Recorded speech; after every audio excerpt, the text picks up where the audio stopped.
दौलत की हवस में इंसान अपने खूनी रिश्ते भी भूल जाता है।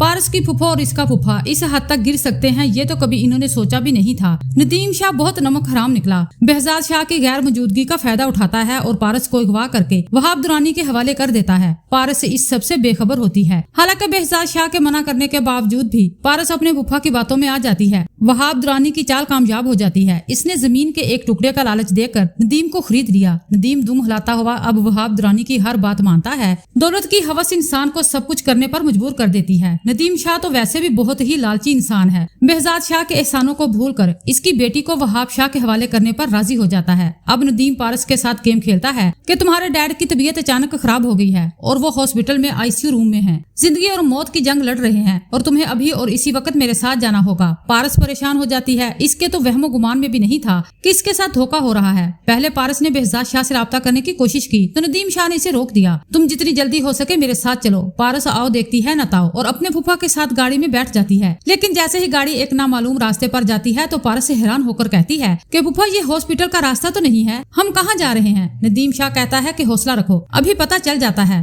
पारस चीखना शुरू कर देती है कि आप गाड़ी रोकें, मुझे आप पर भरोसा नहीं करना चाहिए था। लेकिन तब तक बहुत देर हो चुकी होती है। नदीम शाह मकरू हंसी हंसते हुए कहता है कि अब तुम्हारा खेल खत्म हुआ। देखो पारस, तुम्हारे बहुत पर निकल आए थे और तुम्हारे पर काटना जरूरी थे। इतने में वहाब दुरानी के बंदे हाथों में गन लिए आते हैं और पारस को खींचते हुए अपनी गाड़ी में फेंक कर ले जाते हैं। पारस चीखती है, चलाती है, लेकिन इसकी आहो पुकार सुनने वाला वहाँ कोई भी मौजूद नहीं होता। जैसे ही वहाब दुरानी पारस को देखता है तो गुलाब की तरह खिल उठता है। आखिर मैंने तुम्हें पा ही लिया। वहाब दुरानी जिसे चाहता है फिर इससे ज्यादा दिन दूर नहीं रह सकता। मेरी प्रिंसेस हो तुम और मैं बहुत जल्द तुमसे शादी करूंगा। पारस बहुत तड़पती है लेकिन इसे एक गोदाम में रस्सियों से बांध दिया जाता है। इधर behzad शाह को जब इत्तला मिलती है कि पारस अगवा हो चुकी है तो इसके पैरों तले से जमीन निकल जाती है। वही हुआ जिसका डर था। पारस दुश्मनों के चुंगल में फंस चुकी है। वो फौरन जवार को कॉल करता है तो जवार behzad शाह को साफ लफ्जों में बता देता है कि साजिश आपके घर में हुई है। पारस को इस हाल तक पहुंचाने वाला कोई और नहीं बल्कि आपका भांजा आफ्ताब और नदीम शाह है। इन सब के पीछे इन्हीं का हाथ है। behzad शाह फिलहाल तो खामोशी इख्तियार कर लेता है और पारस को ढूंढने का हुक्म देता है। लेकिन आफ्ताब को जब इस बात का पता चलता है तो वो अपने बाप को इल्जाम देता है कि अगर पारस को कुछ हुआ तो आप मुझे भी जिंदा नहीं देखेंगे। आफ्ताब अपने मामू को सब कुछ बता देता है। ये सब कुछ डैड ने किया है। डैड वहाब दुरानी से हाथ मिला चुके हैं।